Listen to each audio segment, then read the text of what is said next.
The name Joshua Jahn has recently become associated with one of the most tragic and unsettling events to shake the Dallas community in recent memory.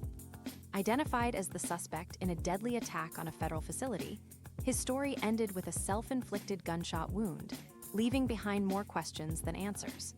While his final actions cast a long and painful shadow, they do not erase the fact that he was once a son, a friend, and a human being whose journey through life took a dark and tragic turn. The circumstances of his death underscore not just the violence of the event itself, but the depth of turmoil that must have shaped his final decisions. It is always difficult to reconcile the complexity of a life with the devastation of its final chapter.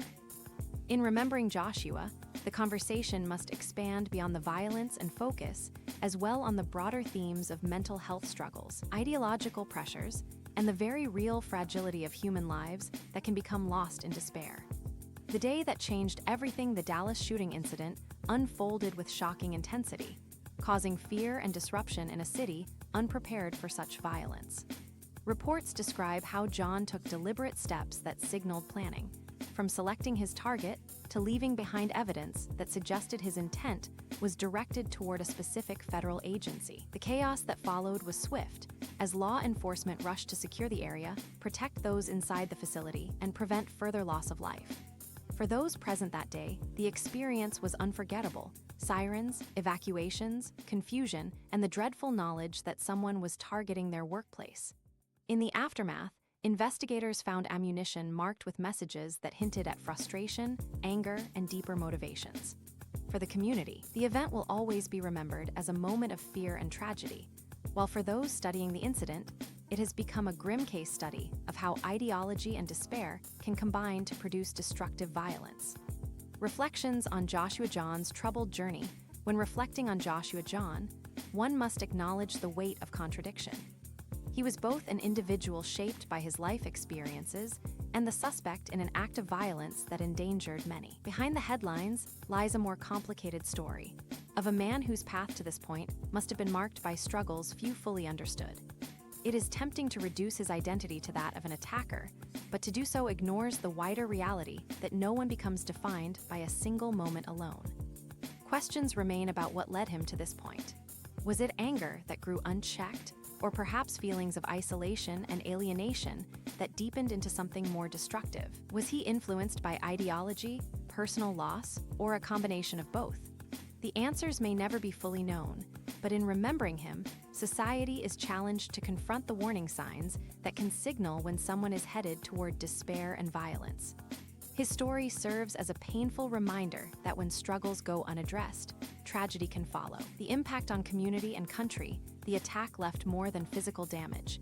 It left scars on a community's sense of safety and trust. Federal employees, their families, and the people of Dallas were forced to confront the reality that violence can erupt unexpectedly in the most ordinary of places. Such events create fear that lingers long after the immediate danger has passed.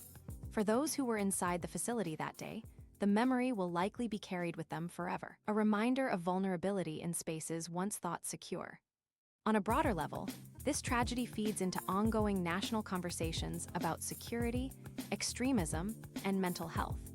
It reminds society of the delicate balance between protecting institutions and understanding the human struggles that sometimes manifest in dangerous ways. Every such incident becomes not only a tragedy of lives lost or disrupted, but also a reflection of the challenges faced by a country trying to prevent violence without losing sight of the people at the center of it.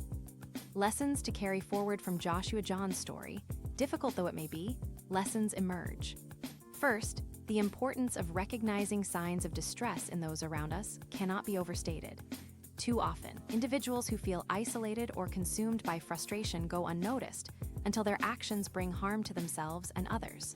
Communities, families, and workplaces alike need the tools and the courage to reach out before despair turns into destruction.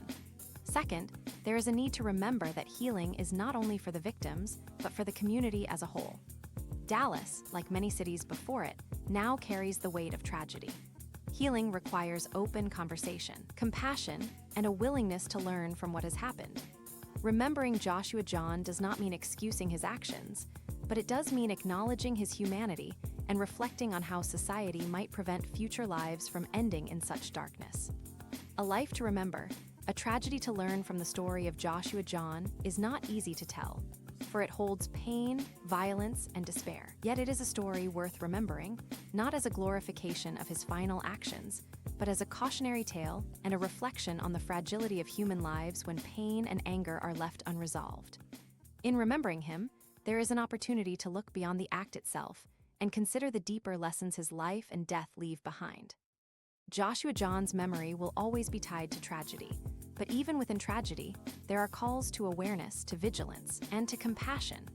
May his story serve as a reminder of the importance of addressing human struggles before they manifest in destructive ways, and may communities everywhere honor both the victims of violence and the lessons learned from those who, like Joshua, could not find peace before it was too late.